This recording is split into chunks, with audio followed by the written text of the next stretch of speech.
फिर बुक को लेकर तो ये है कि जैसे हम एक बुक को अगर 100 बार पढ़ें ना तो ये बेस्ट है। 100 बुक पढ़ने की बजाय एक ही बुक को हम 100 बार पढ़ लें। हेलो स्टूडेंट्स, मेरा नाम डॉक्टर किशन पुरोहित है और आज हमारे साथ है निक्की यादव, जिन्होंने 186 रैंक के साथ नेट जेआरएफ क्लियर किया है। और आप अलवर के पास एक गांव की रहने वाली हैं और आपने कैसे इस एग्जाम की तैयारी करी, आज इनकी सक्सेस स्टोरी हम जानेंगे। So welcome to at talk Nikki ji. Thank you so much sir. तो निक्की जी, मैं आपसे कहना चाहूंगा कि थोड़ा सा मुझे अपने बारे में एक बार बताइए एंड देन फिर मैं आपसे कुछ क्वेश्चन पूछना स्टार्ट करता हूँ। सर, मेरा नाम निक्की यादव है, मैं अलवर से हूँ। मैंने अपना स्कूलिंग गांव से किया है और यूजी एंड पीजी इधर अलवर राजऋषि ऑटोनोमस कॉलेज से किया है जी। और 2019 में मेरा ग्रेजुएशन हो गया था बीएससी एंड पोस्ट ग्रेजुएशन 2021 में हुआ है। तो आप कहाँ की रहने वाली हैं और लाइक आपका फैमिली बैकग्राउंड लाइक किस तरह से? मैं अलवर से बांसुर तहसील है, यहाँ पे गांव कालीपहाड़ी है। मिडिल क्लास फैमिली से बिलोंग करती हूँ। पापा फार्मर हैं एंड मम्मी हाउसवाइफ है। अच्छा, जो CSIR नेट एग्जाम की तैयारी के बारे में आपने सोचा, तो ये कब आपको इसके एग्जाम के बारे में पता पड़ा और फिर आपने कैसे इसकी तैयारी करी? कॉलेज लेक्चर का मेरा एक एम था स्टार्टिंग से ही कि हाँ कॉलेज लेक्चर करना है, तो उसकी प्रोसेस क्या है मैं जनरली यूट्यूब वगैरह से देखती थी।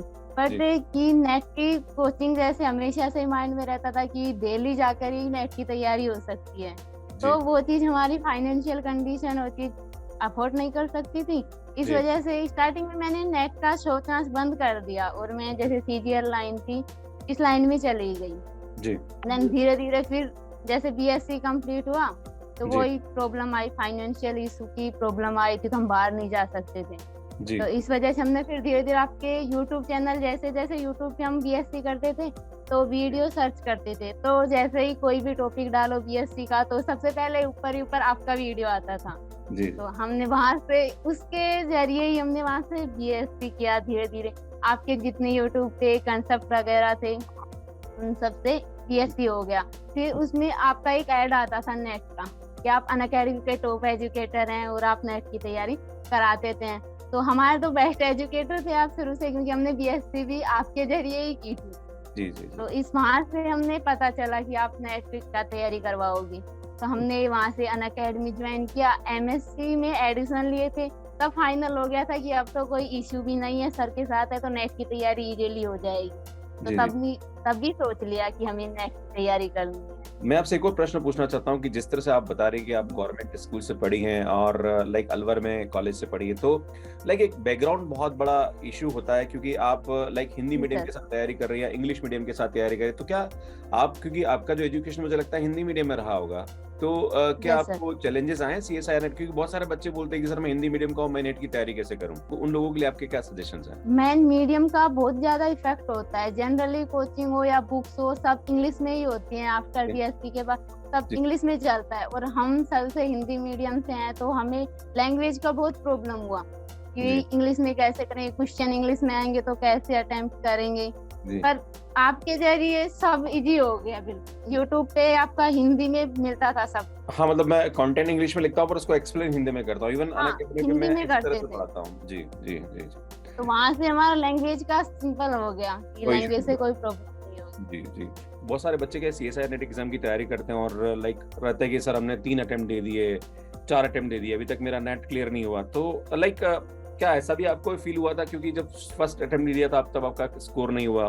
बहुत सारे बच्चे क्या करते हैं कि ठीक है नॉलेज बहुत अच्छा होता है पर उसको एग्जाम में इम्प्लीमेंट नहीं कर पाते, तो आपने एग्जाम का प्रेशर कैसे हैंडल किया, क्या स्ट्रेटजी आपने यूज करी? सर मैंने ना सिंपल किया था कि जैसे आपकी क्लासेज वगैरह रेगुलर लेते थे, हम बैक अटेंड देते थे प्रैक्टिस सेशन के लिए, तो हमने शॉर्ट नोट्स बनाए थे। आपकी जितनी भी क्लासेस थी उनके सभी सब्जेक्ट के शॉर्ट नोट्स बनाए थे एंड वीक के हिसाब से हम उसका रिवीजन करते थे। जैसे 1 डे 1 सब्जेक्ट, जब मॉर्निंग में उठे जैसे भी 4 बजे उठना हुआ, 5 बजे उठना हुआ, तो सबसे पहले हम 1 से 2 घंटा शॉर्ट नोट्स को देते थे। कोई है कॉन्सेप्ट जिसको लेकर हमें प्रॉब्लम हो रहा है तो हम आपके यूट्यूब चैनल पे जाके उसको वहाँ से क्लियर करते, उसके नोट्स बनाते। यूट्यूब से भी हमने नोट्स बनाए आपके, तो वहाँ से उस कॉन्सेप्ट को क्लियर कर दिया जी। अच्छा, मेरा एक क्वेश्चन आपसे ये है कि जैसे एज ए आप गर्ल हैं तो बच्चे, बहुत सारी लड़कियां क्लास के लिए अनअकैडमी पे तैयारी करती है, पर एक रहता है कि सर घर में भी काम रहता है, राइट?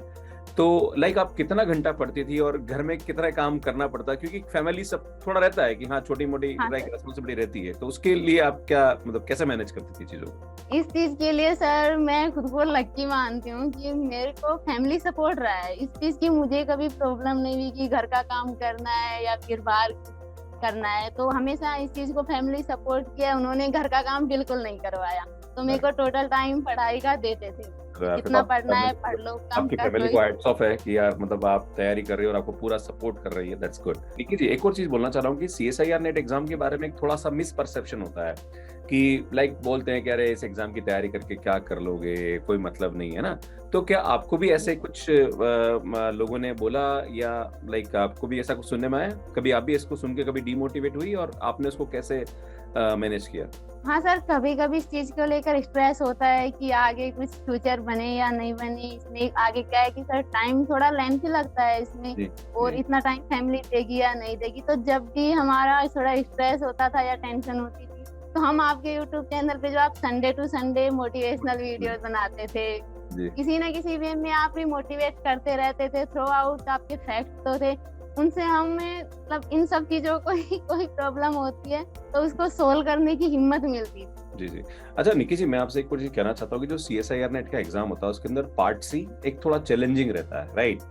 तो हाँ उसको सर। आपने कैसे हैंडल किया पार्ट सी के क्वेश्चंस को? पार्ट सी और पार्ट बी में हमारा ये था कि पार्ट बी अच्छा कर लेते थे हमने, जैसे फर्स्ट अटेम्प्ट किया, सेकंड अटेम्प्ट भी किया, तो हमारा ये था कि हम पार्ट बी में अच्छा कर सकते हैं। क्योंकि हमने फर्स्ट अटेम्प्ट में हमारे पार्ट सी में समथिंग 2 से 3 क्वेश्चन ही सही हुए थे, बाकी सभी क्वेश्चन गलत थे। तो हमने ज्यादा जो फोकस रहा था पार्ट सी की प्रैक्टिस सेशन पे ही दिया था। अच्छा, ये जो जनरल एप्टीट्यूड है इसको आपने कैसे तैयारी करी? लाइक जनरल एप्टीट्यूड के लिए बच्चों की क्या एडवाइस है? आप कितना आप देती थी टाइम और इस पे कैसे इसकी तैयारी करना चाहिए? जनरल एप्टीट्यूड के लिए इनफ है कि आपने जो यूट्यूब पे प्रीवियस ईयर क्वेश्चन डाल रखे हैं, जितने भी टोटली प्रीवियस ईयर क्वेश्चन है आपने यूट्यूब पे करा रखे हैं जनरल एप्टीट्यूड के, वो सारे अटेंड कर लो। तो जनरल एप्टीट्यूड की प्रॉब्लम जो है कितनी बिग प्रॉब्लम है ना, वो एक छोटी सी लगने लग जाएगी, क्योंकि सर उससे हमें कैसे क्वेश्चन एग्जाम में आ रहे हैं वो पता चल जाएगा। अच्छा, एक और निकी जी, एक बुक को लेके बड़ा रहता है बच्चों को कि सर कौन सी किताबें पढ़नी चाहिए, आपका इसके बारे में क्या पॉइंट है? सर बुक को लेकर तो ये है कि जैसे हम एक बुक को अगर 100 बार पढ़े ना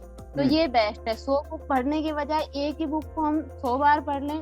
जैसे आपकी बुक है नेट पे जो आपने 2 बुक हैं, एक तो पुराना एडिशन, एक लेटेस्ट एडिशन आया है एडवांस वाला, तो ये बहुत अच्छी है, इनकी इतनी हेल्पफुल है। इनमें शॉर्ट नोट्स डाल रखे हैं आपने। आपकी बुक है उसको ही अच्छे से पढ़े, उसमें सारे कंटेंट है, शॉर्ट नोट्स भी मिल जाएंगे, क्वेश्चन के लिए प्रैक्टिस सेशन भी मिल रहे हैं उसमें। चलो यार निकी जी, अच्छा लगा आपसे बात करके। और जो स्टूडेंट्स सीएसआईआर नेट की तैयारी करना चाह रहे हैं उनके लास्ट में आपका कोई मैसेज?